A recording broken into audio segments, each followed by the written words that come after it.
All right, ladies and gentlemen, welcome to the December board meeting. Paul, will you please call the roll? Okay, we have Ray Zobot, Nathaniel Monks, Jim Carter, Karen Gilmartin, Ken Evans, Matt Barger, and Jared Carbone present, so we have a full quorum. Okay, we have proof of notice, approval of the November meeting minutes. Anyone have any comments or questions? If not, I will entertain a motion for approval. So moved. Second, all in favor signify by saying aye. Aye. Contrary, the same sign. Thank you. Motion passes. It's a beautiful December afternoon in Southwest Florida, typical of this time of year. I'd like to welcome you all to this meeting. We are live and we are also on Zoom. As many, and I think there's like 19 or 20 people who have joined us on Zoom. First of all, a very Merry Christmas and Happy Hanukkah to all of you. And as usual, I have mentioned it again, we continue to operate under restricted conditions. Nothing's changed. Our fitness center is 10 per hour, and that is going very well. We have a number of classes. They have limited numbers, but again, they are mostly filled, and people seem to be doing very, very well with the current system. Tennis and pickleball courts are full all the time. And I want to remind the tennis players and the pickleball players one more time. You play for tennis, it's 1 hour and 15 minutes. You're off the court so the other group can come on. You don't hang around before or after. Please leave. We are still under those restrictions. And frankly, the tennis players and the pickleball players are getting pretty sloppy. And we're reminding, and remember this, Johan has the authority that if you don't comply, we can shut it down. Now that's the last thing I would like to see happen. So please play by the rules and keep the distance, because we are very close to getting results that will improve our situation through the vaccines and corrected drugs. And it'll be a terrible situation for us to have to end up shutting it down at this point in time. Shortly, Lynn's going to give you an update on the activities that are going on and the programs that she's able to maintain and have you participate in. Again, we are still under these guidelines, and as I've said, we have the vaccines that are now being distributed nationally. However, how is it going to affect Naples? I have no more idea than you do. I would think the earliest of April before we see any kind of change, but candidly, I think we're going to be into the summer or fall before there's a full program where a great number of people have taken the vaccines and you're feeling a lot more comfortable about interacting as you had in the past. We're going to have a lot of visitors this winter, rentals for January. We have 38 signed up already. We're encouraging people that are coming from the north, leaving what I call draconian areas under people who have forced you to live in conditions that most of us wouldn't tolerate. But when you arrive here, we're asking two things. Please get tested before, and when you arrive, do us a favor by self-quarantining for a few days from the fitness center or other group activities, just to make sure that you're healthy and we all stay as healthy as we possibly can. I know that all of us are delighted to be free in the sunshine and enjoy all of this. But again, I can't caution you enough. Do not get careless at this point. Today, we're going to have an update from our food and beverage group. It's going to give you a good idea of where we stand, the work that's been accomplished. There's a full report on the website. I encourage you to go there and pull that down and read it. We'll continue to update that website so you have all the information as it unfolds, because we want you to be well informed as we move towards our target date of the community voting on this project, probably sometime in February. So with that, again, have a healthy and safe holiday season, And let me now move to the treasurer's report. Mr. Ken Evans, you're up. Thanks, Jim. The last few months of each calendar year, I try to vary what we go over and look a little differently at things. This one, I'm going to put some focus just to give you a quick understanding of how we've done in the last couple of months since the budget proposal came out. But I also want to talk about cash flow and most particularly the reserve accounts, because the key, should we go forward with food service, is going to be where's the money coming from. So I want to take a couple minutes and talk about that. The first slide is meant to show you our financial position with regards to the cash report. So Yep, there. I didn't know whether I was supposed to do a poll or you were. Let me get my computer to cooperate here. Well, it obviously doesn't like. There we go. There it is. Key point is just, if you will, to focus on the position of the cash reserves and the capital fund. You'll notice that you'll hear some good news during this presentation regarding resales and the impact it's had. But those accounts are growing at a level that should give all of us a comfort that we've got the money available to us, both for pooled reserves to continue the quality of the building, as well as to invest in capital programs. The budget, at the time the budget presentation took place in October, that bottom line total is now up about $40,000. So our cash reserves are a little higher than what we thought when we projected. Next one. Again, really, for the sake of today, the focus is the very bottom. We're within $1,000 of what we thought we were going to have for a surplus. We're at 88.8. And when we did the budget work, we projected at 87.1. So we're a little bit ahead of schedule. Again, just a reminder that our projection for next year is at a loss. We will be taking 50-some thousand from the surplus this year to help us get through next year, so we don't have to increase our annual assessment, excuse me. And now to the good page. This is a page I think everybody should be proud of in terms of our community. Those of you that have been in the community a while know that we tend to just put 100 resales as our baseline for budgeting. This does not impact whatsoever our day-to-day operating requirements, but it gives us the money for capital and in our pooled reserves. This year, 153 people purchased condos or HOAs or homes in our community. And interesting enough, 20 of them were people that have decided to change and stay in this community. So even with that, we still had a 33% increase over budget. Mentioned last year in 2019, we had a pretty good year. We had 126 gross resales and 12 that were sales from owners to owners for a net of 114. So the last couple of years have been strong. And if you look down at the dollars, the key is we're $132,000 ahead of budget, and all that money will be going into either pooled reserves or capital. Ken, may I interject and just ask a quick question? Is this the best year ever? I haven't been here but for a dozen years, but I'd say 153 is a pretty phenomenal. It's a pretty phenomenal number. It's okay. But I like the other one. I like the 20 refunds to people that have chosen to stay in our community, even though, like like our family, we downsized and said, let's stay here.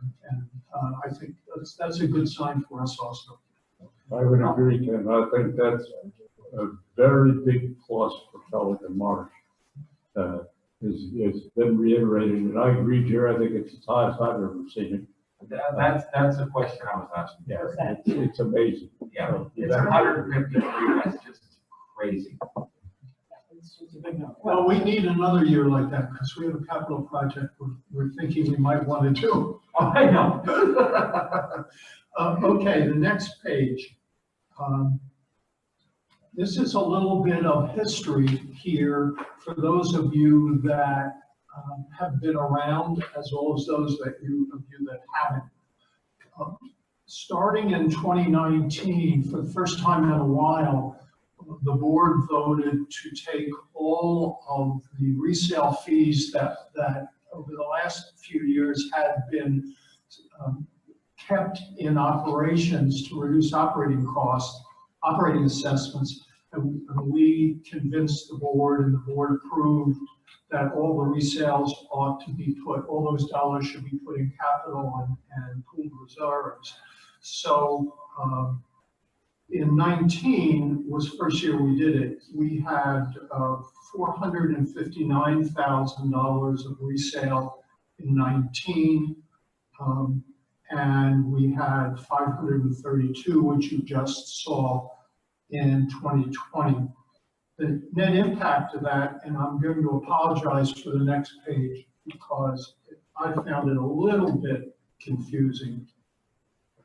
I think the key is, Next page. yeah, the next page, the one that talks to the timing. One of the things the Finance Committee has said to Paul and to the team that's looking at the capital project is our goal is to have sufficient money in the capital reserves in the first half of the year to fund the capital project. And so it becomes a key measure for us of how we're doing with design development and timing. If you look at the 2020 year-end projection, you'll see the capital account is expected to have $522,000, the reserve account $459,000. And if you go straight down to the next group of numbers, you'll notice at year-end, at 6/31/21, we're talking about the capital account having about $650,000. Now that depends only on selling 50 units or 100 a year. I have every reason to believe that two things will happen. One, we will have a very strong first 6 months, and it will be ahead of schedule, so that we should end up with even more than 650. But our budgeting process is using that as a guide. By the end of the year, if we only have net 100 resales, we'll have $772,000 in our capital account available for capital projects and 580+ thousand in the reserve account. So as the treasurer, with the support of the Finance Committee, I say to all of you, we're in good, solid financial position to be able to seriously evaluate the opportunity to have food service in our community. Thank you, Jim. Thank you, Ken. Any questions by the board? Does anybody know what our inventory is as we speak? Inventory of what? Of like home sales. Homes for sale. I know there are 16 homes for sale. I don't know about condos. 16 single family. 27 condos. Well, we have There you one. go. Somebody knows that number? That's Yeah. great, thank you. 27 What was it? condos. 27 condos, 16 homes. One of the things that we found in the community's up 44% in resales and down 44% in listings. So the realtors are desperately looking for listings. And in our community, we've had a number of people buy a condo without ever arriving. They just found it on the internet, called their realtor. So we're in the middle of a hot season. A lot of people, especially with Boston now having 20 inches of, or 10 inches of snow, and upstate New York having 30 inches. We're liable to have a few more people that decide they'd rather be here. Like it's time. What you're proposing though is we have to kill some existing residents. Well, you know, if we don't follow COVID rules, we might. So let's follow those We could rules. have a big party with no masks and take care of some of that. Oh, that's too funny. Okay, anything serious? Yeah, enough of the gallows humor. Any comments or questions from the audience?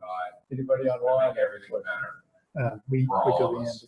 No comments yet. No comments. Okay, let's move to the president's report. I mean, to Paul's report, manager's report. Better keep your glasses on. Okay, so, and just to follow up with what Jim was saying, obviously, it's very important we follow the safety guidelines in place because, you know, as season is starting to pick up, many more are now returning for season. It just makes that much more harder for us to keep things in order. So it's very important to keep up with the guidelines in place so the staff can do their job. Yesterday, the CDD had a monthly meeting, their monthly meeting. They reported that they've chosen a contractor to complete the median landscaping along Pelican Marsh Boulevard. Happens to be the same landscaper they used for the first portion of the project along Pelican Marsh Boulevard. And that work will be planned for this summer of 2021. They also have had paving and repairs for the road scheduled, but due to backlogs with the contractor, that's been delayed a little bit. They're hoping to have that project started by January, because the goal is to have all the paving work done before the landscaping work would start this summer. They also reported that they're in the process of choosing a contractor that would eventually do the construction to replace the gatehouses at the entries at the gates. And they're hoping to have this contractor through their process they have to follow, being a government agency, to have that contractor chosen by sometime by the spring of 2021. They also updated that they have finished the entry software updates to the gate. And so now members can have their guest go online to add their guest added to the gate, and they can also now receive texts when their guests arrive.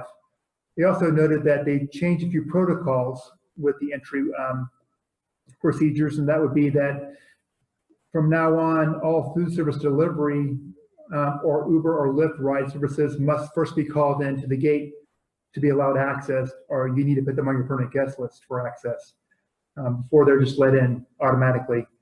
However, that there is a new process now that all process servers delivering subpoenas or other warrants by statute now are allowed access with no notification to owners. So those two things were noted yesterday at the meeting. I wanted to mention, go ahead. The question? It's Matt. I wanted to just find out if we could quell the idea that somebody says, I'm going to go to Bay Colony and they just get free access with CDD. It was mentioned yesterday that there is issues of being consistent with the guards, and they are working with training right now to make sure all the guards are consistent and follow the same protocols every time. So when you come in, no matter which gate you go to, you have to go to the same procedure. My son doesn't have a pass on his car. They just wave him in. Well, Is he on your permanent guest list? No. regardless of you're on a permanent guest list or not, you need to come in and show identification. Or if you're a permanent guest, they No, provide. it's just Right, so. It's just a hand wave, and I just find it ridiculous that he can drive right in. It just bothers me that. In any case, I it's know like, he's my kid, but I just find it ridiculous that we're allowed, finally we got the food resolved. But how can somebody drive in with no pass into our community. Well, that would be definitely against their protocols, and I would suggest that yourself or any member who has an issue like that, please email me, identify the time and gate that it happened at, and I will make sure I pass that on to the appropriate manager departments over there to take care No of. worries, no worries. It's Okay. just one of those things that it just eats at me. It's my kid and I don't even care. Gotcha. Yeah.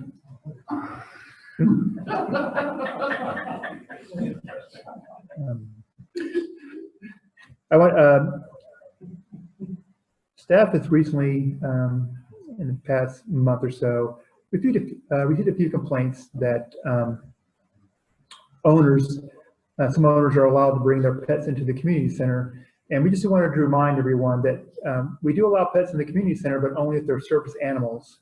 And so we just would ask that moving forward, anybody wants to do that, to please provide a copy of their pet's certification so it can be filed with the administration, with the office here, so we have that on record moving forward. We want to certainly allow those registered pets in that are needed for residents, but for, sometimes we've had a few residents coming up, walking the dog. Oh, I need to walk in and make a reservation for an activity coming up. So they decide they walk in with their pet inside, and we can't have that happen. So.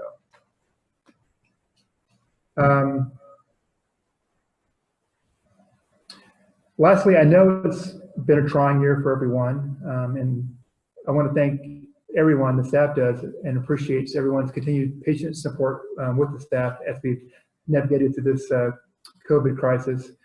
Hopefully sometime in 2021, we can turn the corner and get back to normal way of life, or at least close to it. But we just ask everyone to stay the course and be patient. And lastly, the staff wants to wish everyone a happy and safe holidays. And certainly if you're traveling up north to see your family and friends, safe travels. Are there any questions? Any questions from the board? Any questions from the audience?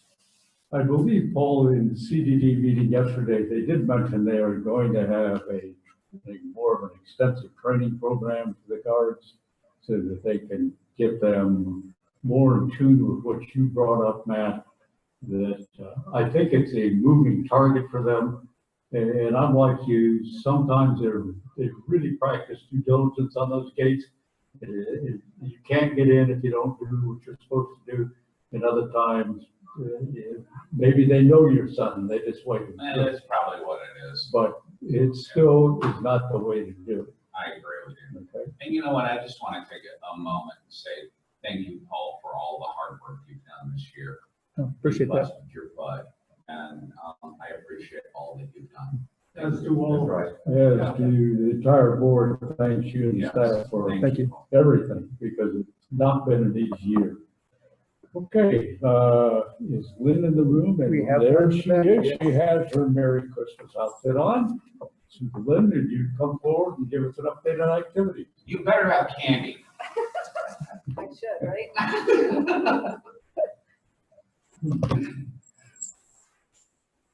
I should have brought my candy canes with me. How is everyone? It's good to see everyone. Thank you so much for everything. Oh, you're welcome. So as you know, I'm doing the best I can in a somewhat tough situation now. We've continued to try to do smaller group activities, classes, speakers, and smaller things. No large scale, as you know, events have been happening. Even for the new year, my plan going forward is to plan smaller group activities on campus, some outdoor excursions off campus. And until things change, I don't have any plans for big events as we've had in the past with entertainers or dances, big food gatherings, all that I've kind of put on hold. So I'm looking for other avenues to keep everyone involved. And people seem to like what we've been doing. They've been participating. We've had, in addition to that, we've also been renting out the movie theater. I put that on hold till now, till after the holidays, but I'll probably try to continue to do that. People seem to enjoy the comfort of knowing there's only Pelican Marsh residents in the theater with them, and there are a limited number of people that are allowed to go. So we have, Excuse me, are they well attended? they are, it depends on the movie, to be honest with you. There was one I had to cancel. It was a musical. I don't know. Because it's, yeah, it depends on the movie. We still have our food vendors coming in. For those of you that don't know, we have Produce Buddies comes in once a week, Fresh Catch twice a week. And now we have Fire and Rice, who has paella. They'll be coming every other Friday through season. Mickelson's might also be coming back. So it's a good way to support people in the community and stay out of the grocery stores, which they say is one of the worst places that you can go. So you can get bread, vegetables, fruit, seafood, meat, pot pies, all kinds of things like that right in the community center parking lot. One thing that I wanted to not forget to mention is the Guadalupe, our toy drive for the Guadalupe Center. I got this if you haven't seen it. Very nice plaque recognizing Pelican Marsh. All the residents came out in full force. We had more toys for the kids this year than I have ever seen. They were 2 deep thick all around the tree. It was just wonderful, and they are very appreciative of everything that Pelican Marsh has done. So thank you very much. In addition to the Guadalupe Center, we've done Bikes for Tykes, which provides bikes not only for children, but for working people that don't have a car and need a way to get to their place of employment. Residents have donated bikes. They refurbish the bikes to give to the people that are in need. We've had that. We had St. Vincent's. St. Vincent's, we did a food drive and other merchandise that they provide to families. We're going to be doing that again in January. And I think it's good for, I had a resident yesterday tell me that she's not going home for Christmas, and it's pretty heartbreaking for a lot of people. And she said, but I went for the kids at Guadalupe and I loaded up, and she said, it brought me such happiness to know that I was making a difference for someone else. So I think it's nice. I think the residents enjoy giving back to, I know they do, enjoy giving back to the community. So that's wonderful. And if I can just mention bocce real quick, we just finished up our fall season. We had 24 teams.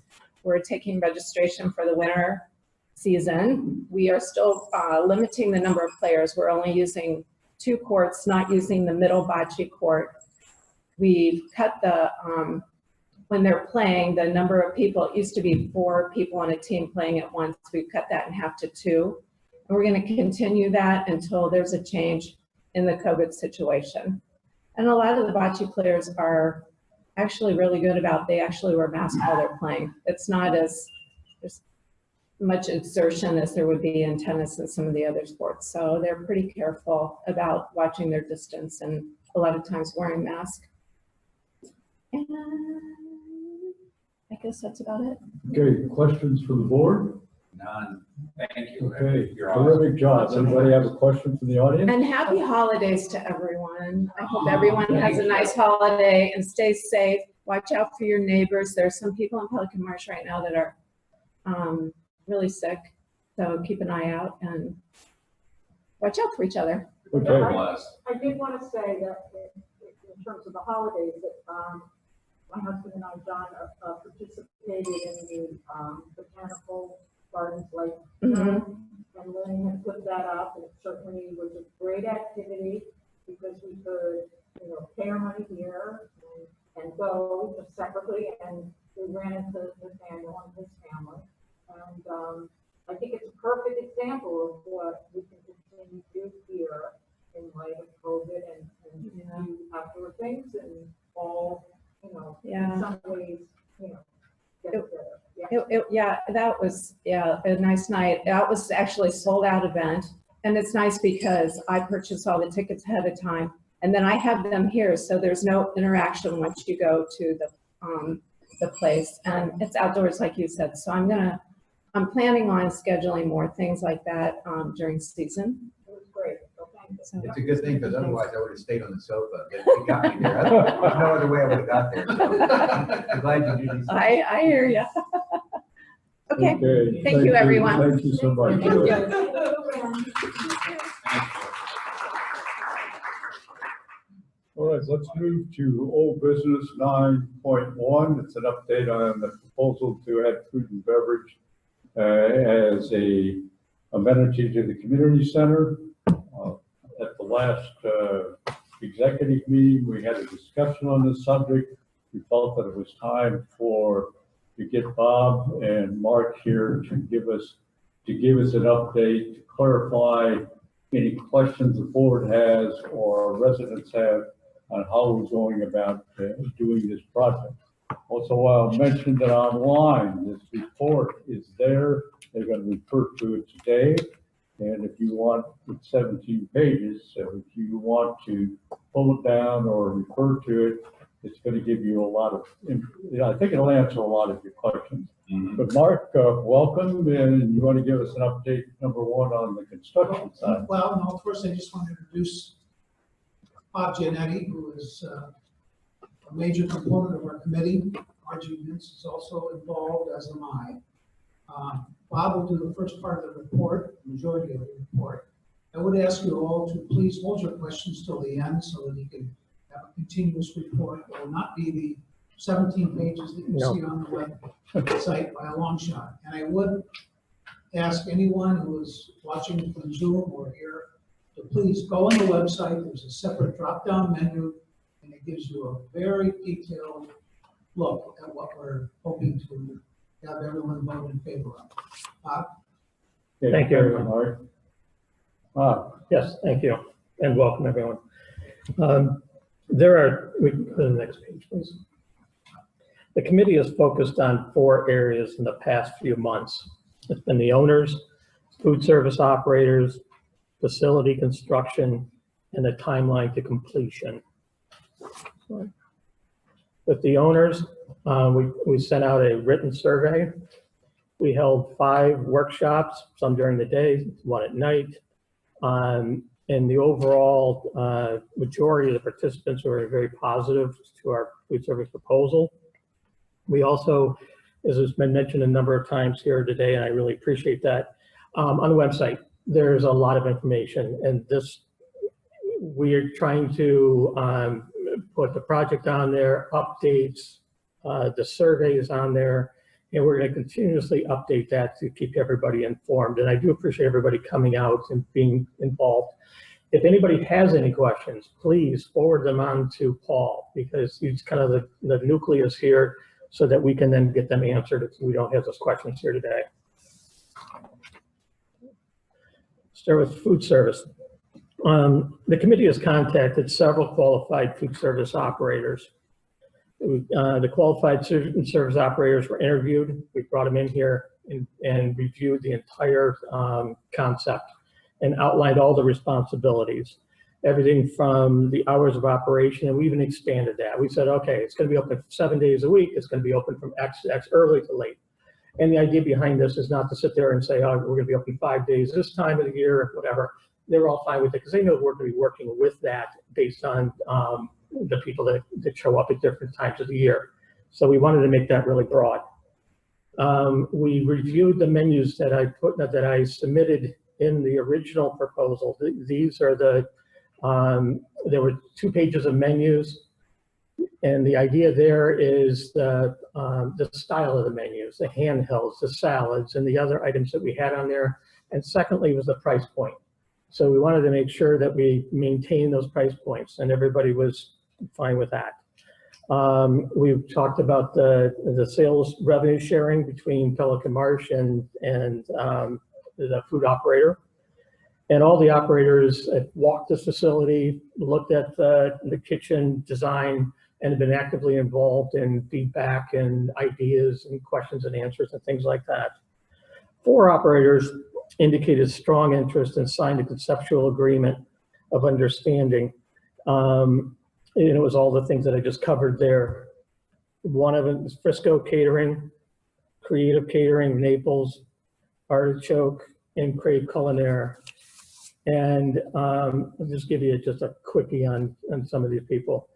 Frisco Catering is the ones doing all the food and beverage operation at Naples Reserve, and they are doing something very similar to what we have here.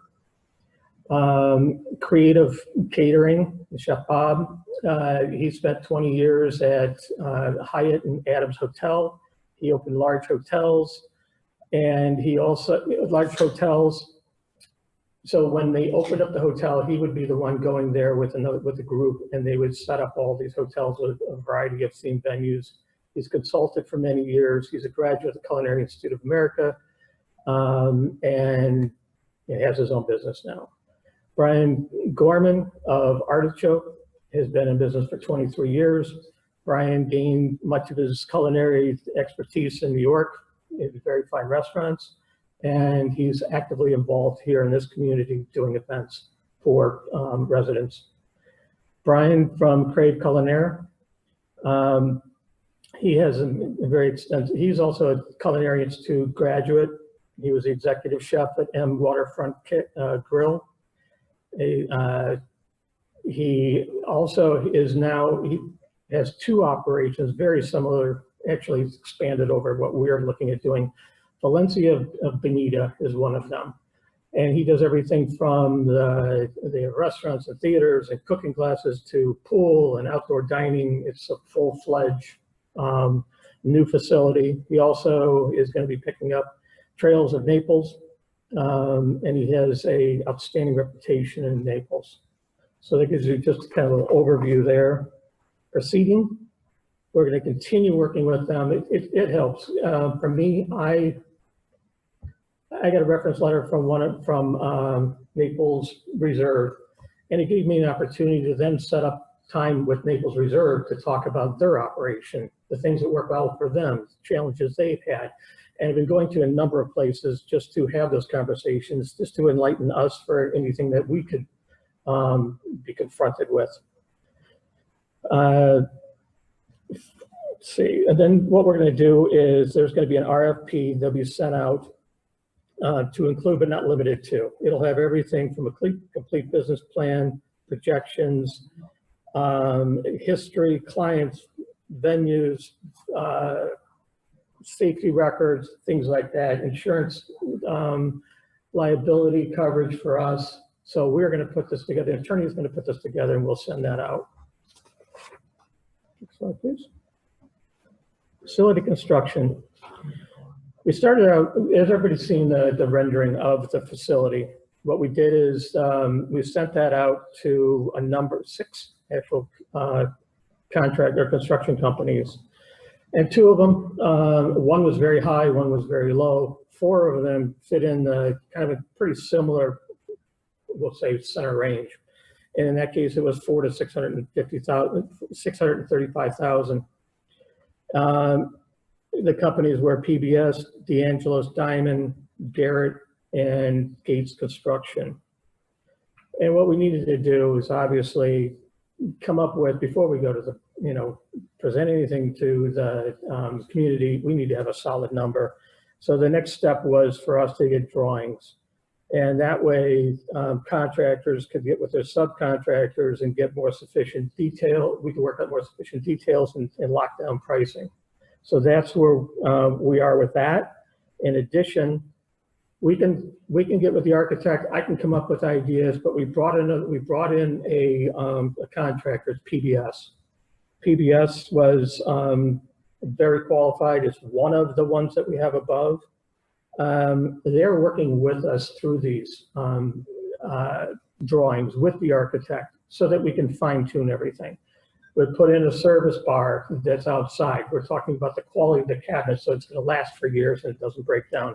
We're talking about whether it be the soda guns and how they'll run through the ceiling, whether it's going to be heaters and if we're going to have them above the ceiling or below, and making sure that we have electrical, things of that nature in the detail. So we're working with that so that we can come up with a very solid number that we know that PBS then at that point will give us a dollar amount not to exceed. Then we are going to get the other 3 people that that put their proposals together, and they can fine tune based on the spec. So we're working towards that. Next one. And then we have the timeline. At the January 21st 2021 board meeting, the committee is going to present a voting package not to exceed the construction quote and a final RFP for construction contractors. Conceptual agreement for the final RFP for the food and beverage contractors. And then the following day, January the 21st, a voting package will be mailed out to members with voting proxy and details of the food and beverage project, which will be due back by February 18th. And when we send that out, we're going to send a very comprehensive packet so that they will see everything that's involved in this project, the dollars, complete package, so that if somebody wasn't here at the board meeting, hasn't gone on the website, we want to get that information in front of them, and we're going to also update our website to make sure it's available there too. January 22nd through the 17th, the committee issues and collects the RFPs responses for prospective food and beverage operators and building contractors and develops recommendations. And then on the 18th, at the board meeting, committee presents the recommendations for the food and beverage vendor and building contractor to the board. Ready to complete final negotiations for engagement, and the board chooses the food and beverage vendor and board contract and the building contractor. Excuse me. If the membership approves the project at 7 p.m. meeting, that's on the 18th, final negotiations and signing the contracts with the food and beverage vendor first. And then after that would be completed, then we would go pursue the vendor agreement after that. Beginning construction is forecasted for 2021 with completion date late in fall of 2021. We anticipate the opening at the end of the year. So it'll be close to January 2022. And that's the update for everyone. If anybody has any questions. Questions from the board? Not at all, but I do want to say that the hard work that Bob and Mark have put into this, I've been involved on the sidelines, and I'm so impressed by all of the work that they've done. Seriously, they have done a lot more work on the sidelines that a lot of people would really never even realize how hard they have worked.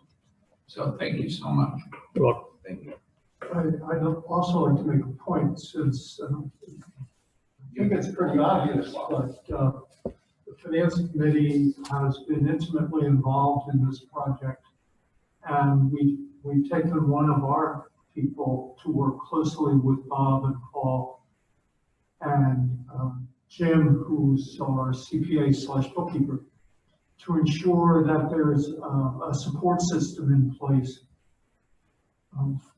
for this once, assuming it gets approved and once it gets built, we then have to manage, control the funds in and out. Mm-hmm. And during the time of construction, we have to manage and control the expenditure of the funds on a % completion basis. So we've been very much involved, and mostly given my own background, I've been involved with Mark and the committee with regards to the construction meetings, because I think there's always going to be input from, is that financially the right way to go, or there are other options? And we always have to look at top end numbers. So I just give the community assurances that in the end, we're looking for cost effective and the best we can get in that cost effective measure. I don't want to upset protocol, but Paul, do we have any questions from our Zoom call at this point? Yeah. Well, wait till we get done with the board, Matt. Okay, fair enough. You had a question? Can we go back one slide? Oh, we can back up. Hold on. Go back one slide. Next to the last slide. Yep, hold on. Let me put this. You're talking facility construction, Jerry? So, That would be it, yes.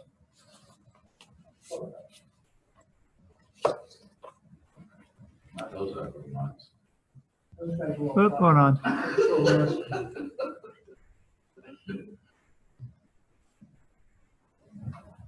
Slide you want, One your? up. Oh, There you one before that. 5, right? There we go. 4.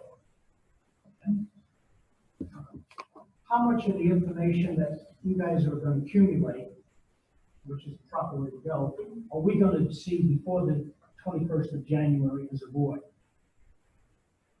What exactly are you asking? Yeah, I know. Well, you're going to come to a conclusion, okay, of what you're going to present. Some of it's got makeup information to it. How you went about deciding which guy is better than the other, which contract is better than the other. For us to do that, at an instantaneous meeting, will be pretty difficult. All right, so I'm gonna like lay this out there. There are 2 operators that I think are top notch, and they have done business with me at my house for Christmas parties for about 16 years. And I'm leaving it at that. But what you need to understand about those 2 top-notch operators versus the other 2 is that these guys understand how to operate a business. And they understand if they're very successful, they don't mind sharing in the profits. They don't mind giving back more to us. Like if they do a $500,000, they're gonna give us a little bit more. They do 750, they're gonna give us a little bit more. They do $1 million, and you know what this is gonna be? This is gonna be about liquor. This is gonna be about beer and wine. This is not gonna be about salads.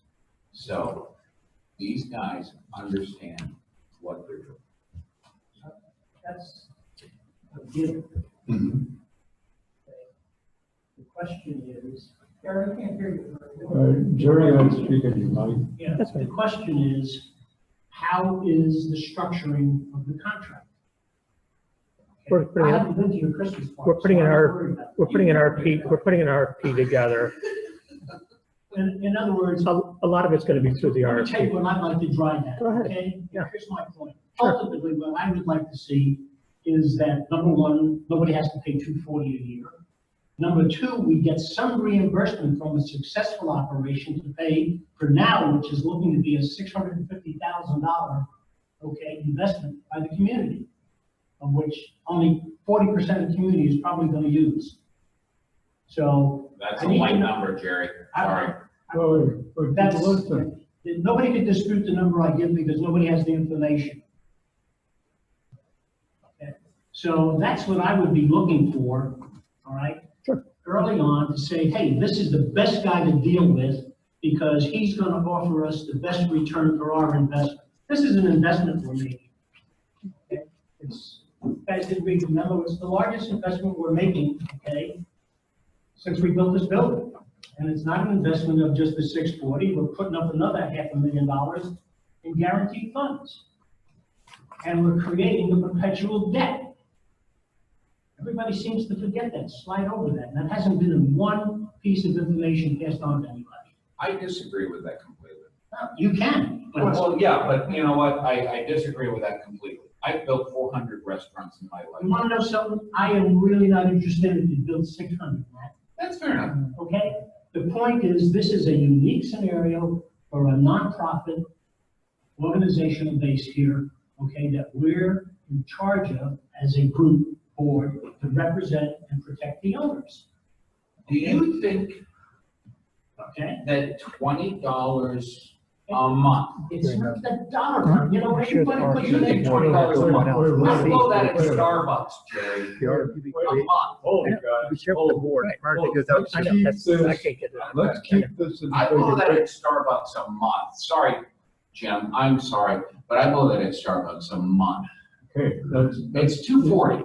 Can I expound on Jerry's question? Now, I think what Jerry might be worried about is that there is a possibility that this project could be wonderful or terrible, and Jerry and you and me have been elected to the board to cautiously supervise the community's asset. And we can't do our job if we don't know any information. So I think Jerry is saying, it wouldn't be fair to the board to hand us the information on one day and then hand it to the community the next day without the board getting a chance to peruse it and become familiar with it. And that seems fair, that we should understand the data and get to meet the contracts, understand what's inside a contract even, before we tell the community we need to vote on this. So I think he's just, he's saying we need more information so we can do our due diligence, and that seems fair. And let me just interject for 1 second. I did mention the fact in here, and I just want to go over it again. We are going to have an RFP that everybody on the board is going to see. We're looking at trying to form a partnership that works on both sides, that is successful, that is working for them and for us. Because if it doesn't, it's not going to work at all. It's got to work for both. And what I am not looking at walking in and just saying, hey, I tell you what, this is the guy I like, just go ahead and use it. There's got to be qualifications for why. I would never do that. I don't want to be responsible for the one doing that. But I do want to but I can tell you from my experience and background, I'm going to vet them really hard. And just so you know, the RFP has to be set out under the aegis of the board, not of the convention. Okay, Right. well, I misunderstand, when I read that, when does the RFP come back to the board? When do we get to see what's in those Let me RFPs? make, Right. because I've been intimately involved in the We're financial looking side for, of this. before you answer, we need a timeline. The question is, when's the RFP ready? The RFP will come for the 21st January meeting, which is when we will then send out those RFPs to the vendors and to the contractors. So the board will actually have time to see the RFP as soon as it's ready, but it will not go out to the vendors or the contractors until that meeting.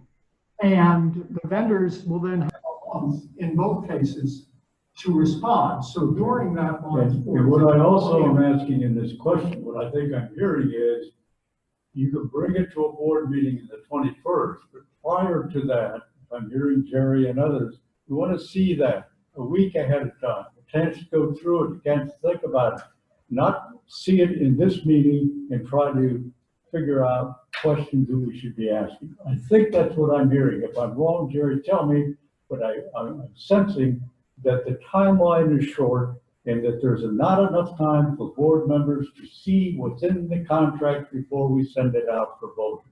That's fair. And normally when we do these things, we try to give the board a week's notice. And I haven't talked to Mark yet, but I think we certainly are clear with regard to the RFP for the contractor. And I've seen documents in the working phase that Bob's done for the vendor, though I haven't been as involved. Also, which could be done well before the 21st meeting to give to the board so that you can say, I'd like you to add this to the RFP, or there's a point. But that's a blank form, right? That's something that's not been filled out by the contractors yet, right? That's correct. Okay, so at the 21st of January, we're going to see some blank forms that haven't been filled out, and then we're supposed to the next day ask the community to vote on it. No, It no, doesn't no, matter, no, right? no, no. Okay, so we don't No, no, know. So when is the community going to vote? What day do we send out the request for the community to vote? What day is that? It would be like the next week. No. February. Theoretically, February 20th. That's February. Okay, so before we send it out to the community, we'll have received back all the answers from the No, contractors? wait a minute, think about the process for a second. We will have two things from a contractor standpoint. One is because we're working with one and we're filling in the blanks, we will have an in-depth RFP, but we will also have from one of the contractors the not to exceed. So when we go to the board and we go to the public, we can say, this project is going to cost X number of dollars for construction, Y number of dollars for whatever. And then the other three contractors, plus the one that's been involved, will then take the RFP format and respond, so everybody's responding the same way. We will then review that, and that's what we will then come back. So that's the contractor. As far as the vendors, Bob's already put together with the contractors the core of the way they would operate, how they would operate, where the money would come in, who would get what money, how it would be managed. And to answer Jerry's question, the whole question of this 240, in any conversation, it has been as much an opportunity to get the members of the community involved for a year, maybe 2 years. Once we get to the point where people are using this, then, and there's profit, then there is no reason to put it out ahead of time. But that's all part of the process. That's a great idea. Are we considering putting that in the contract with the operators? Yes, Yeah, And will the community get to know that that is in the contract and been agreed to before they vote on it? Or do yes. they have to vote on it before it? Yeah. no, Okay, so the community will know before they vote that they have 4 bids from contractors and it's X amount of dollars, and they'll have an operator that's agreed to do X, Y, and Z, right? Yeah. based Okay, on certain dollars of income from activities. excellent. Because It was the whole idea, we've got to ramp it. I mean, Yeah. sorry, we have to ramp it up quality wise and have an incredible operator. And I think Bob and Mark just. I suspect these guys Great will find job. a great operator. Picking the right people. And I think that it's going to work. Let's go back. Yeah, but I mean, to be fair to Jerry, and I agree with it, and Jerry knows I don't always agree with him, but I agree with his points. And what we're trying to do, and I'm just beginning to get involved in the vendor side. What we're trying to do is put together a contract that gives both the vendor and our community a chance to be successful, because we need both. Exactly. We need him to be successful or her Right. to be successful, and we need to be successful. Sure. So the 240 was a number that, and also keep in mind, there's a guy sitting in this room, probably the only guy sitting in this room, that's actually done all this, and that's Paul. I mean, that's what he did in his other community. He put the program together, he had the restaurant, and he did it, and he's been integral to the discussions. And if those of us that are involved have fallen apart at it, it's that we have not been as precise to the board, and we've left you guys not being quite sure, but we've done it based on a timeline that ends in January of 2022. That was the timeline. I We understand. started January 2022, we back up, when do we need to start, and then when do we need to get all this? And when we use the word contractor, let's not confuse the audience with the board. We've got two. You've got a food service vendor contractor, that's a big piece, but you've got the construction contractor. And a sense that I get is, Jerry, I want to speak to this. If you're taking one construction contractor, you're almost looking at a build to suit versus a real open bidding process where 3 or 4 contractors look at the architectural renderings, drawings, numbers, everything that you need. I don't want somebody to be put in a position where, wow, they've already got the deal and we just throw in a couple others to make it look good. As a board Jim, I member, I disagree. will not tolerate it. I want to interject. Jim, I want to interject. Bob and Mark and Ken have done a phenomenal job of vetting out these contractors. I'm not questioning that. Seriously. Go to the microphone. Hey, this is kind of my thing on this. We're using this contractor. I don't know, for any of you who have been in the construction business, architects tend to miss a lot of things. And the contractor usually picks that up when he's bidding the job. So we've used this guy to be sure that we have a very detailed specification and drawing for other contractors to bid on. And this guy will provide us with, if nothing else, a not to exceed number. If he comes in at, what did you say, 600,000? 650. If he comes in at 650, that will be our not to exceed number. And if somebody else comes in at 575, and we're comfortable that they have covered all the bases, he's going to be our recommendation. And he's totally clear about this. the guy. Absolutely. Well, let me just make a point. When we go out for RFP for contractors, including the one we've been working with, all of them will get the same specs, the same RFP to respond. Exactly. And it might or might not have the same thing in it that he's done working with us as we go along. We might decide there's some other things. The RFP is the thing that they will all respond to. They will all have the same month to go through and respond. And for certainly, I can't speak for anyone else except for Mark and myself, we have done this before this way. It is not uncommon to pick one to help you work through to get your specs together. As long as when you go out, they all four, in this case, get the same request for proposal, by the way, which is what an RFP is. Then it becomes an even playing. Then it becomes an even playing field, and the one that gave us the not to exceed also has the opportunity to come in with a lower number. Okay. He's just giving us a cap, so we can go to the community and say, we know it will be no worse than that. What date do we expect those 4 contractor bids to be completed and given back to the? Sometime during the 30 days prior to, where I don't have the time. Yeah, I know. Mid-February. There's a slide up there. Here's the timeline. Okay. So we expect to receive the bids from the contractor on what day?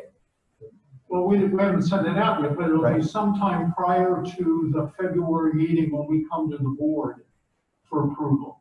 Okay, so at the February board meeting, we'll have all 4 contractors bids to look at. Yes, Yeah. ma'am. Okay, cool. And what about the operators? Are we on the same timeline on those? We'll have those 4 operator, We need approval, Nate. We need approval before we go and say knock on their door. But, I think what Bob and Mark have done, they've lined them up. They've gotten like letters from them that said, we're very much interested, but they're not gonna share those today. are you saying that the vendors, won't commit, that they're willing to do the job? Oh, unless- no, unless we have a it's not that. It's just that, you know what, until we, Let me make a point. go ahead. What is holding everything up is the fact that the community has not approved yet anything. So we're gonna go out in January, once the board says, we're happy with the RFP package for the vendors, we're happy with the RFP package for the contractors, go out. Once we do that, then they will become more precise in their response to us. I don't understand But that. we're because not it sounds gonna like sign backwards. any contract. That sounds backwards. We're asking the community to sign a blank check. We're saying you approve it and then we'll get some contractors later. Why don't we get the contracts? Why don't we get solid numbers and tell the community, here's how much that we have, here's how much Because it's you're gonna gonna cost. you're gonna have a concept that's already established for the vendors. You're gonna have a not to exceed, which is already established for the contractor, the vendors. There's a detailed playlist that Bob has sent out around that says, here's the way we're gonna split the money, here's where it's gonna come in, here's how it's gonna go. That will be more precise, but nobody's gonna sign anything, nor work through all the legal documents, nor put the energy into something that isn't approved. So Sure. once we get the approval of the board on the 21st of January to proceed with the RFPs, we will send out the RFPs. The contractors will take 2 or 3 weeks and work their buns off and get the subs to send in so that they can come up with their own recommendation and proposal. When we come in February, we will have that. The same way with the vendors. But we're asking the community to vote right before that. We're asking the community to vote approval to go forward at the end of February. So all this information will have come into us, but they are gonna have to vote the concept that we send out in January. I can't find a reasoning. I can't find a reasoning for that. If Well, the you might not contractors, find a the reason contractors for are it, willing to they give don't us the find bid. it out. You The can't get, contractors are willing to give us a bid 2 weeks later, but they're not willing to give us a bid 2 weeks earlier. Just a minute, Mark. For a minute. Here's what I think I'm hearing. The food vendors, there will be an extensive agreement in principle that they will sign prior to us even making the decision on whether to go ahead or not. Correct. They are here. They have lined up. They have signed a letter of agreement. If the community says no, they haven't lost anything, but at least we have a framework to deal with them, that they've committed to Right. and to not to exceed. Correct. Do I have that You're correct? correct. That's correct. There's So I there's think- not, Yes, I that's think correct. there's not. They're in Money, it's the parallel. same. Yeah. They are in Can we parallel. take a step back? I've heard now not to exceed 5 different times. You're looking at facility. That's starting. Right, that's where I'm at. I'm at the construction Right. contract, not to exceed. Mhm. That's in our mind. When the RFP goes out, it's gonna be for a total cost according to plans and specifications. Am I correct? That's correct. Right. Because, you know, this is a small community, guys. All right, the fact that you're already working with one guy, okay, the other 3 guys already know. Well, that's okay. That's all right. So, They've done it before. okay, but as long as everybody understands that it's a lump sum total construction cost, that's what we're going to approve. That says, here are the plans and specs, here's the provision, here's what you are required to do. We want your total number. Right. Yeah. Unequivocal. Jerry, that's one of the reasons with the But Jerry, they RFP. don't need to know that number. No, I know that. But with the Yeah, but RFP, that will be a lump sum. That's why fixed I price want contract. at 650, not to exceed. So consequently, the guy we've been working with may well come in lower than what we've been working with, because he knows now it's a fixed sum. He's not. Right. I think we're all in sync. I think we are as well. With that piece. Jim, I Candidly, completely you know, agree. we ought to decide on the construction contract when it comes in, when all the proposals are in, and they come in at $1, $2, $2.50, whatever the number is, we decide on that contractor, okay? We don't award that contract until we are satisfied with the vendor contract for the services. Amen. Are Okay. we in agreement on that? I'm It's in right agreement here. with that. Once the vendor I'm in agreement agreement is with that. signed, we will then begin negotiations with building contractors. So So right in the, the time frame is a little tighter than you think it's gonna happen, guys. That's all right. If we need to have a subcommittee or whatever, I'm all right with that because it's this important. So let's make it perfectly clear that once we got the construction numbers, that we are going to the food vendors and we get a more detailed commitment that they are good to go. And we're not gonna be left hanging. I think this is the no, food vendors biggest are issue. signed, sealed with an attorney and with the board approval before you Before we do do. the final with, Construction. He's right on that. He's Yeah. absolutely All right right. on that. Because it's critical that we have a commitment for an extended period of time. Right. And a seasoned veteran who knows what the hell they're doing. It's like a 3-legged stool. If your food vendor is no good, or you can't come up with a good deal on a food vendor, you don't want to start building. Exactly. I like it all being wrapped together. I agree well, with you. I know this is a lot of information everybody got today, but if you take the time to look at the line items, it has a process in place in which I think we got the benefit of some input from Jerry and all the rest of us to make sure we were precise in the way we defined it. And the timeline. That's the whole point of this, to make sure we've got uniformity on the board and clarification on the process moving forward. Mhm. And, I agree. Bob, thank you, and Mark, thank you Yeah, for all your hard Mark, yeah, work. We're not Bob, thank you questioning so how much. Are hard there you any guys questions are for working. people out there? Are there any questions? Just wanna make sure we've got all- No? Let's find out. We're just gonna see if there's any questions from Zoom Well, people, let just in me- Let me case. go one to the audience and then I'll go to the online people. When you speak, please stand Walk and up to identify the yourself. microphone. Who you are and the community you represent. They want you to talk to the microphone so they can.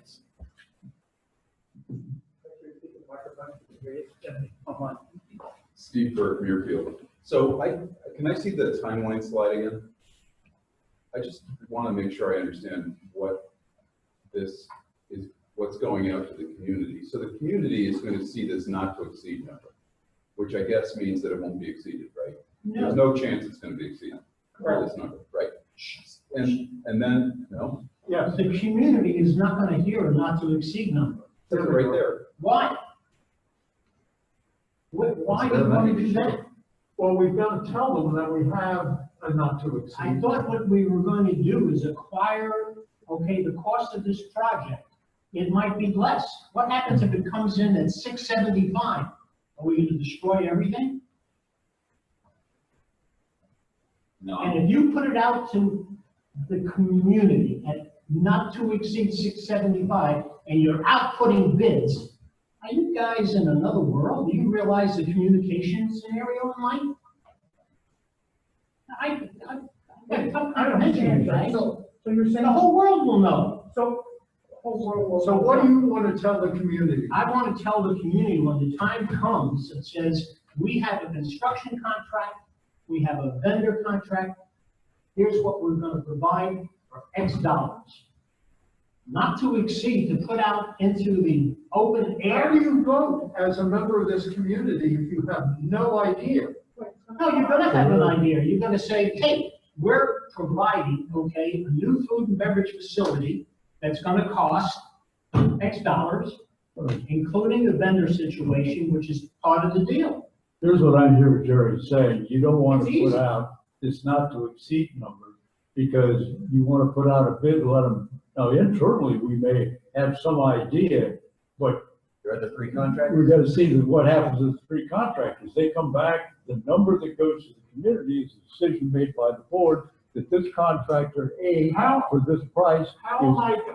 I have a problem now. Now I have a problem. How do I go to 1,914 owners with no number? No, you go to And- four and- contractors and get a You're number. gonna have the You number. go to four You're contractors. not going to get, you can't expect the contractors to bust their humps for a month without knowing whether the community is going to go forward or not. That's the whole idea of why That's we're the whole point trying. of giving a bid. Every contractor gives bids and he does it, he's not guaranteed anything for every bid. That's the whole point of giving a bid. Okay. There's no such thing as a guaranteed That's job. fine. Then on the 21st of January, we're going to go to the community with concepts. There'll be no hard numbers. I think that's backwards. I think that we should get our hard numbers and then go to the community the next month after that. I don't know why we're rushing to the community on January with no data. Why do we need to go to the community on January 21? We don't have our data yet. We as a board would be really comfortable, okay, between January and February of having all the information assimilated that says, here's the low bid, here's what it's gonna cost, here's the vendor, here's what he's gonna provide, and we go to the community and say, here's what we're going to give you, okay? And we are. found our vendor. And we are expending $10 to do this on your behalf. Okay. Yeah. Well, we can do that. We just won't go out to the community. We'll do the same thing that we talked about in terms of timeline, but we'll hold off going to the community until the end of February. I think we get our ducks in a row, then we go to the You're community. saying you have That's what we're a saying. different contractor and a pretty specific much. vendor. I guess not what the paper here says though. This says go to the community before we get our contracts. Well, this is. Well, we just changed. This is. Yeah, but we, yeah. This we can check. Yeah. It's just delayed a month, the project. We know where we have to go. We're gonna do everything we were gonna do. The only thing is, we will not send out the request with proxies Mhm. until the end of that month, when the board meets and says, listens to our recommendation as to the vendor and our recommendation as to the contract. If you want this in a good time basis, okay, you could put this request to, okay, for approval and combine it with the annual meeting and get the same mailing out and put it all in one nice package for everybody. Okay, because when's our annual meeting? End of March, right? Okay? Bob, how long will it take to get the contractors to give us bids? How long will it take for Well, contractors? here's what we have. Go ahead. We We have gotta finish this with. Got to finish the drawings. Okay, let, finish what the about, drawings. We have to finalize the various, for example, we're gonna have heaters, or we're gonna have pendant lights over the bar, all these little things, we have to finalize those, which this particular contractor is helping us with. And then we have to go to lawyers and get a legal RFP. Right. So I'm thinking that's. And we're already going into Christmas. It's a meeting. Well, guys, the detail that these guys have gone into on the little things about And I'm talking about minutia and that they have dug into are so critical because all of a sudden it's $5,000, $4,000. And they've nailed all of them. I mean, I've seen it and they've done a phenomenal job. We got a meeting later today that nobody knows about and I probably let the cat out of the bag, but they know what they're doing and they're going to get a revised proposal this afternoon. Just for your, a perfect example of what Matt's talking about, we have all those beautiful pavers. When we first started this, we thought, we're gonna just build this structure with the roof to match the other roof line.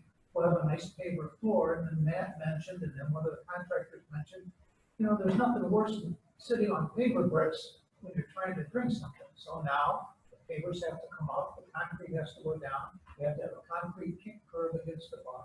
Things like that, that you and I would never think of. And the architect had been included. So those are the things we have to have, in order to get apples to apples bid, we have to cut it off and say, okay, this is the project. But I don't see this as a big deal. No, I don't No, know. No, it's All not. we're gonna do is we're gonna delay the part that Exactly. goes to the community Right. by a month. Right. We'll still do everything we have to do. On our schedule, yep. And then in February, we'll still come to the board. Right. It's just that we will not have been as a community, that's all. We'll come to the board, we'll say, look, here's all the stuff we were gonna do anyway. Right. The board and we will get together and say, yes, we're comfortable with it, let's do it. And we'll then immediately start negotiating with the vendor, because we need to do that, but we can go out to the community. And at the annual meeting, the end of March, which is the next 30-day period, we'll have both. We'll go out to the community at the end of February. We'll give them the month to review. They'll do, They'll have voting for rollover of the financials. They'll have election of three board members, and they'll have an approval of the project. Right. They'll have a packet this thick, and it'll be good. Huge packet, a huge packet. When we negotiate with our food operator, I would strongly encourage you to work hard to figure out a way to get them to agree to a diminishing commitment from the owners. I agree with Matt, this is such a small amount of money that to some of us, it's easy to fall between the cracks. But if we want to get approval from the community, we have to take all the wishes of the other people into account also. And there's a lot of members of this community that have spoken to me, and they're against even the $20 a month. They're like, this is a waste of money. If we can make it go away after a couple of years or something, we get more votes yes, and we need a lot of yes votes. And that's our intent, seriously. We've already had that But most of conversation. that, you can't guarantee anybody anything. Are the same people that go across the street to the patio restaurant and drop $20 on a shitty meal. It's true. You can have the same one here, don't have to go across the street. It's way here. It's actually, it's gotta send him to school. an easy issue to solve. Sure, because it's financial. It's Exactly. all financial. So once we reach a milestone, once we reach a profit level, then it would disappear. All we need to That's do is exactly it. contract. All it is a contract. Exactly. That's Okay, all it is. I think it's, Cool. Jerry, you're okay? I'm always okay, it's just that I'm not always satisfied. Well, you know, No, but if that's you- exactly what, Is it better? if you read the email that I sent out and the concept that we're Yes. doing, okay, it's always that you want to inform, okay, the owners what they are being committed to, okay? And I think we always have to, we keep talking about transparency, and that's the easiest way to do it. And to be Okay, transparent everybody, with the yeah. board, we're gonna have. I don't think this board has gone a little bit above and beyond with transparency. no, there's no such thing as going above and beyond. Okay. I have no idea whether he answered Steve's question or not. Steve, what would you? What was the you ask a question? half hour ago? I'm sorry, Steve. Just gave us a topic. Okay, We're not ready to go over the fact. Any other questions you want us to ask on?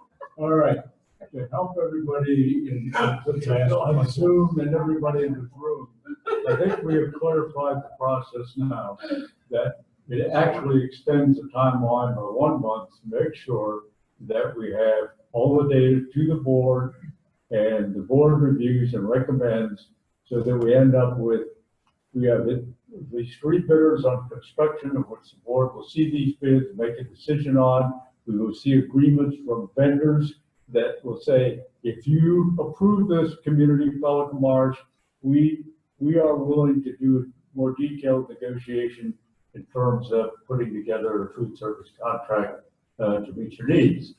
So when we go to the community, they have a real good idea of what they're going to get. And so there'll be a package that I think will be shorter and more concise than what we got to go through this afternoon. But I would rather err on the side of caution than to end up with people say, well, I didn't understand it was that way. We'll get some of that. Let's try to minimize it. Any other questions from the audience? Yeah. I'm not sure this is working, so. It is. I think we can hear you. Yeah, you can hear me? Okay, my name is Bill Hanson. I'm placed my wife in Ariel. I don't pretend to represent. In terms of the community approval process, which they are the potential patrons of this facility that is constructed. Who are the constituents specifically? And I apologize, I don't know the answer. Is Bay Colony included as a voting unit? Yes. Okay. Bay County Estates. Bay Colony Estates, yes. Yes. And then what would constitute approval? A simple majority of the unit holders of homes? Paul can tell you that. It's, what's the quorum? It's a majority of the people that by proxy or attendance vote in favor. You need to have a members meeting where the majority of residents are present, or I'm sorry, 30% of the voting interests are present, which is 575. And then of that majority, you need a majority of that 575 to be in favor of whatever the project is. So proxies are accepted? Yes. Yes. Proxies are considered present. Especially during COVID. Okay, thank you. Okay, any other questions from the That's all I audience? Zoom. We have- All right, let's go to Zoom and see what we have. It's back from earlier, the question from an earlier topic, why do we need new gatehouses? That's not our. That's a question they asked the CDD. CDD's question. And CDD, Okay. we are. All right. All right. Answered a lot of that. Why are the efforts and costs and details being worked through? Well, we need to give, again, we said, in order for residents to make a vote, we had to give them the information to make a educated decision. You have to click answer live or hear. Who approves the contractor? That would be the board.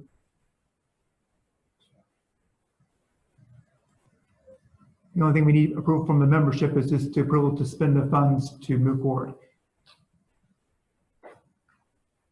No. Again, the food service amenity would be an amenity at the clubhouse or the community center, which would belong to all the members, so we can't set it as a club.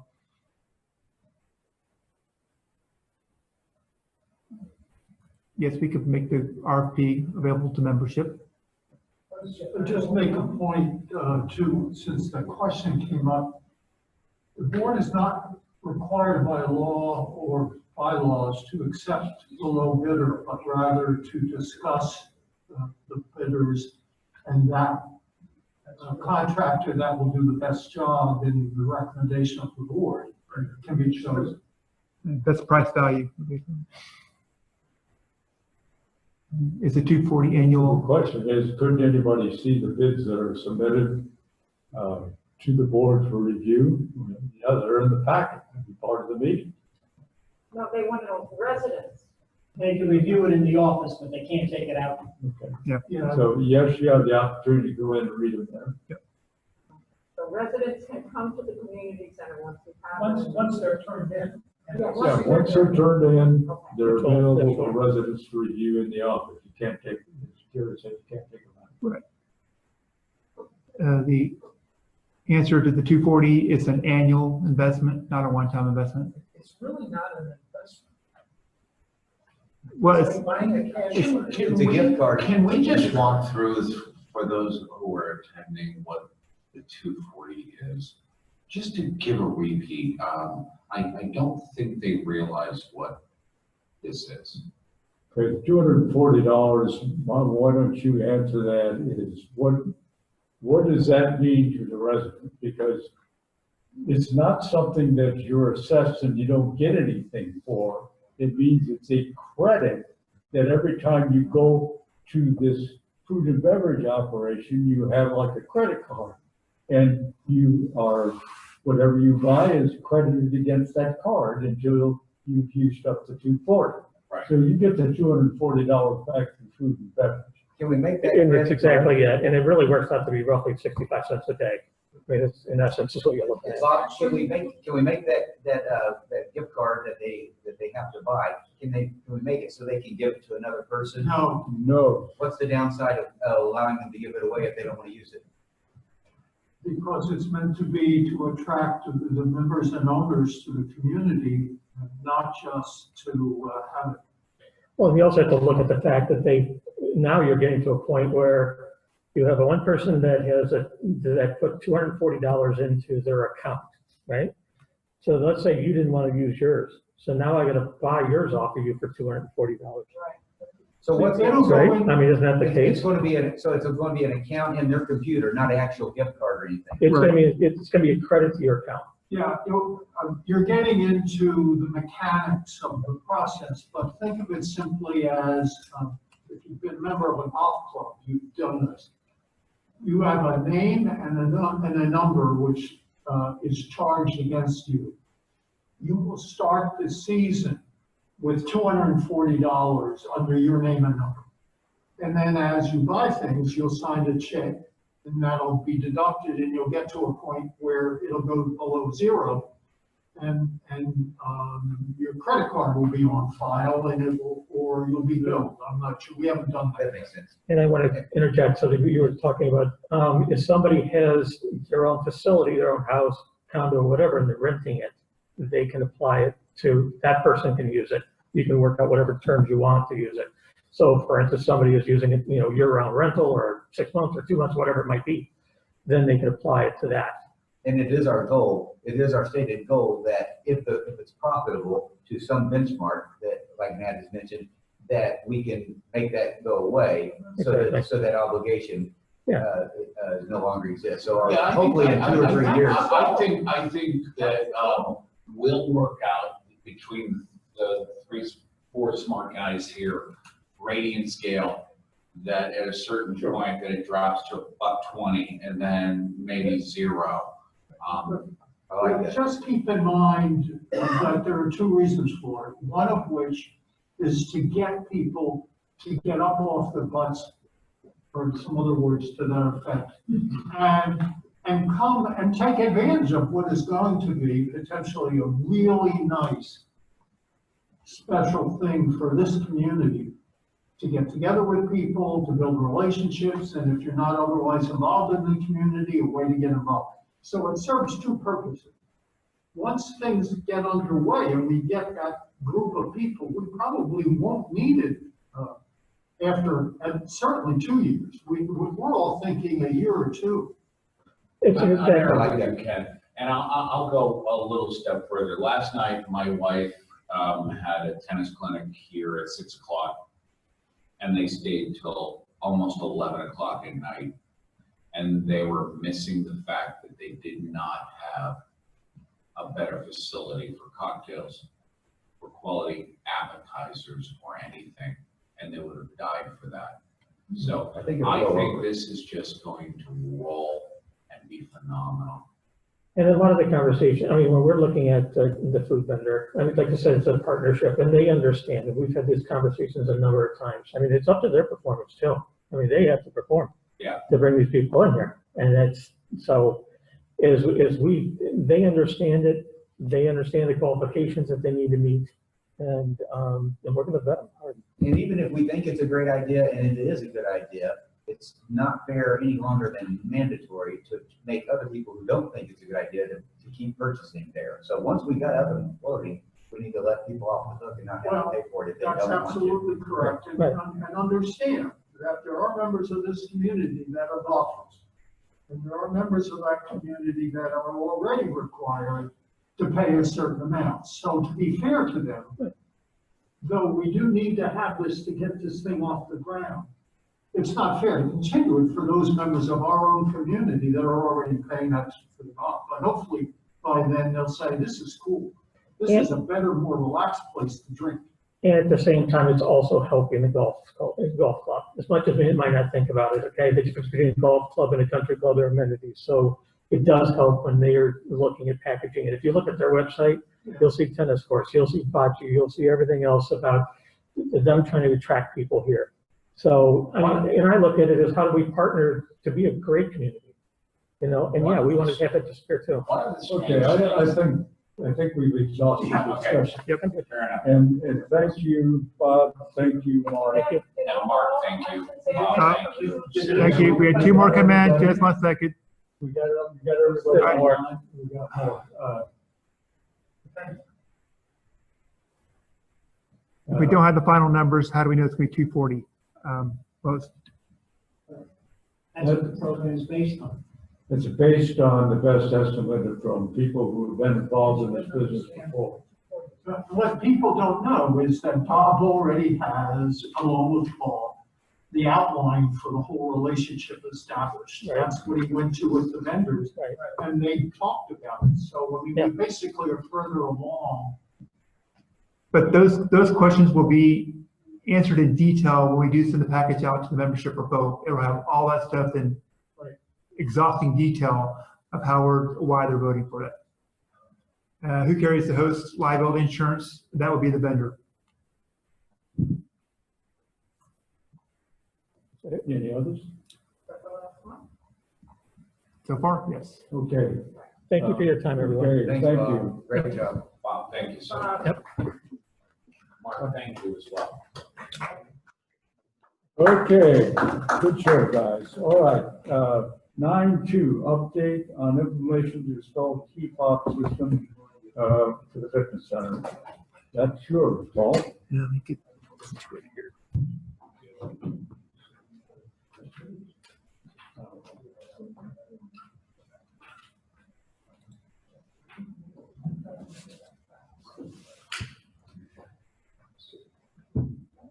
Okay, so as of to date, we have all the hardware and infrastructure needed. We just have a few more fabrication things to do, but within a week, 10 days at the most, we will be ready to turn on the system and implement it so members could come in with their key fob and be allowed self-access to the gym to start those early hours in the morning and late evening hours. So it's just at the point now when the board wants to give us the go-ahead to implement the program.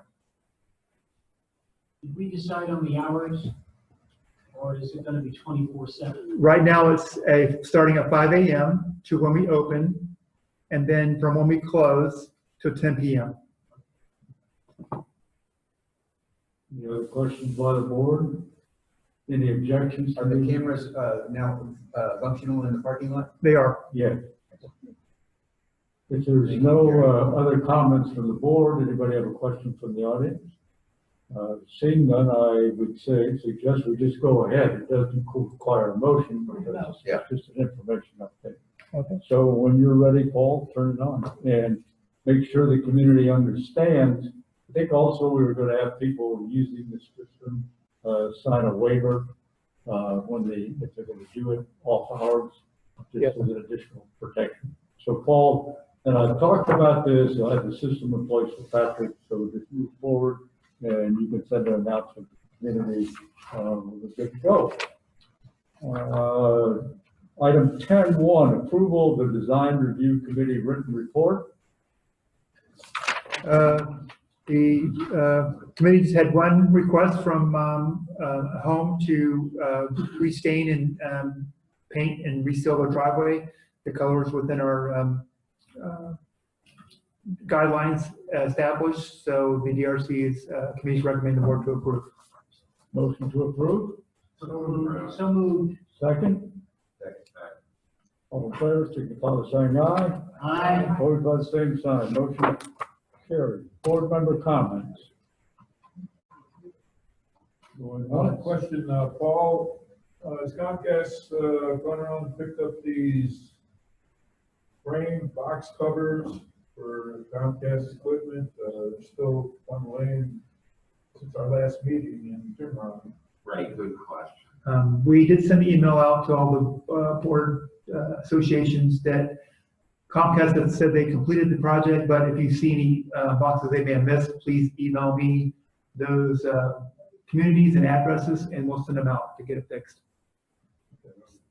Yeah, just let me know the address, we'll make sure it's fixed. Okay, thank you. Yeah, we just surveyed our site. We were lucky enough because Michael Leary lives with us. And what IOC found, he gave directly, I believe, to Paul and somebody else. So it was a lot of wire. A lot of wire.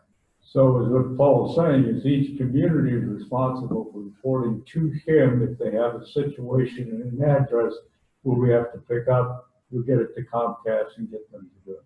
Make it easier. Resident, I mean, Paul, I just as an aside, how many people did not convert over? There are 32 homes as of to date that still have never converted. A lot of those homes are,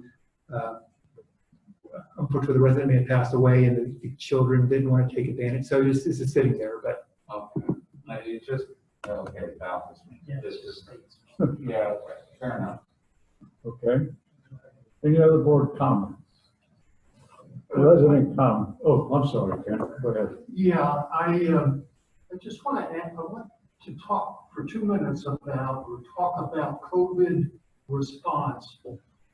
I happened to read the USA Today. I don't know if anyone else does, but I did a lot of traveling in my life. I never liked the local magazine, so I got in the habit. And they have a whole section on response to COVID, and they publish, I actually put this out, at the back page of one of theirs appears, and what it has, it has reports of cases of COVID, and then it has reports of deaths. Then, if you haven't gotten excited by that, they have a chart that shows the deaths confirmed. And there's something that I think we all suffer from just too much listening and don't fully appreciate how bad things are now. The confirmed cases of COVID per day are multiples of what they were during the March, April, and May timeframe. If you looked at a map or a chart, you'd see a tremendous spike. And for a while, some of us were comforted by the fact that the death seemed low. Well, it's not. It's up. And why do I say this? I haven't heard any conversation from any of us regarding whether we need to reevaluate our program at this foundation for the way we're handling things. And I have heard of cases of people in this community having contracted COVID-19 recently. And in fact, I'm told that one of the cases is so severe, there are people in the hospital, one of whom might not survive. So I just want us as a board to be aware, and when I hear stories about any of the activities that require our interaction, where the people are not following those rules and regulations, we need to make sure that the director level people who are charged with that responsibility are properly implemented. Because what we don't want to do is have a problem occur, and we've been so good for 6 months that I just caution people to please follow the rules. And if you see people who aren't, go to the person in charge and say, we need a little help here. I agree with you 100%. Yeah. Right, and I do think that Jim addressed it in his opening remarks, that we really need, and especially as a tennis player and observing pickleball, which is what we talked about, there's a sense of, oh, well, okay, let's just, you know, we're getting back to normal, and we are not, and you're right. And I think that you really, I was happy to hear it, Jim, that you emphasized it, and I know in tennis, we're constantly trying to tell people that we still have rules and regulations that we have to follow. Well, And you're right. It isn't over, and yes, it's wonderful we've got the vaccine, but we're a community that is addressing it. This is personal to us, and we don't want somebody to come and say, because that will happen, well, you gotta shut down again. I mean, people need to know that that can happen. And I agree with that. Karen? Keep it serious. What I implemented in Montclair is I sent a notice out that said anyone coming into the community, owner and or guest, we are requesting that they refrain for 10 days not to use our workout room, our clubhouse, or even the pool, which has been actually open all along. And I think that's probably not a bad idea to push that to the whole community, because there's a ton of people coming down. The car carriers are coming, guys. They're here. And I think people coming down here are so happy to be away from where they've been. We have open restaurants, okay? We have a relatively easy, I think, transporting of one another as opposed to where they've been. So I haven't had any opposition to that, by the way, including some of the owners that went away. I got the call, Jerry, I've been gone for 3 weeks. Do I have to do that again? And I'm saying, it's up to you, okay? Because you can't enforce it. Right. But I haven't had no opposition to that. Okay, and I think it gives everybody a peace of mind. Our community, we have, you know, Widow's Lane, okay? To be honest with you. Okay? And you have to take a look at protecting everybody. But I think it's very easy to come down here. It's sunny, bright, okay? Restaurant, you know, I can go to the restaurant tonight, wear my mask there, and I can take it off. They're coming from a place they haven't been able to eat anywhere. Some of them are outside potentially. So their frame of mind is not fixed to what the problem is. And now, if you couple that with the vaccine, let me tell you, the vaccine is about 2.5, 3 months away for the ordinary guy here that's at least 82. Okay? I do know that there's several facilities here that are scheduled for the 21st, but they're the highest vulnerable people in nursing homes. And that starts, I think Walgreens has got that contract that starts the 21st of this month. Okay? But for the rest of it, it's at least a couple, 3 months away. But it wouldn't bother me if we put out a memo, okay, on a voluntary basis, if you just got here, to stay away from the gym, okay? Oh, we can't go there. Well, you don't have to. We can't go there. You're asking it to do it voluntarily, okay? If they don't want to do it voluntarily, fine. If they die, you know what my mother used to say, when you die, I cry for 3 days and I go on with it. Okay, fair enough. Well, Johan did send out something that included some suggestions similar to what you're talking about. That's all. I think there's a difference between what we have as rules and what we can suggest. Rules are like at the tennis court, you leave 15 minutes after, before you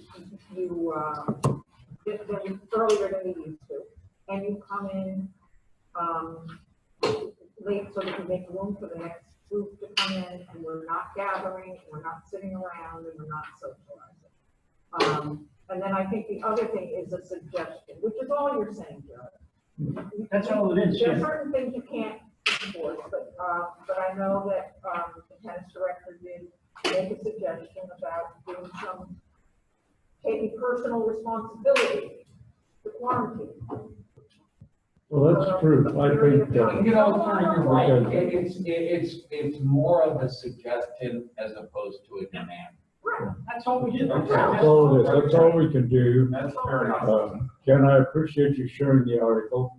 I did read another article about 3 of the top people in the country, and they're from all different, couldn't be more diverse of political backgrounds. Sandy Gupta and this guy from the university at Stanford. All of them agree that early statistics were wrong in terms, because the way things were done, there's a lot of misinformation. But the purpose of the report was that the highest risk group, everybody universally agrees, are people in our age range. They can be from 50 or 60 on, and the underlying condition. That's not going away. The same thing applies to flu, the common flu. We call it common flu. You don't know who's dying from that because it's all out of perspective. But what we still can keep in perspective is follow the damn guidelines. And if we all do that, we will get through this. But I'm concerned like everybody else about the spikes. But hopefully we'll get through it without any incidents. Let's not kid anybody. There's no flu this year. Yeah. All right, comments from the audience. They're all tired and want to go home. I can see Sandy's geared and ready to run. Do we have anything online? Nope. Okay, entertain a motion to adjourn. So moved. Second, yes. All in favor, signify by saying aye. Aye. Opposed by the same side. Thank you. Merry Christmas, Happy New Year, Happy Hanukkah. Go out and enjoy.